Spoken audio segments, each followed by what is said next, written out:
Bemorlar yaxshi yoki yomon shifokorni yoki tajribali yoki tajribasiz shifokorni qanday qilib ajratsa bo'ladi? Xo'p, bu meni shaxsiy fikrim.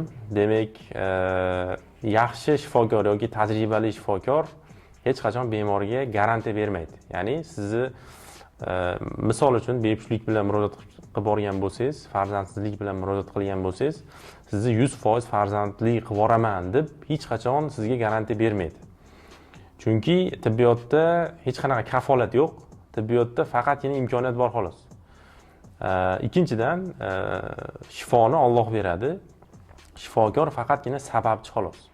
Agarda shifokor ming tajribali bo'lsa ham, bilimli bo'lsa ham, sizga Alloh shifo bermasa, u shifokorning sizga qilgan ishlari hech qanaqa natija bermaydi.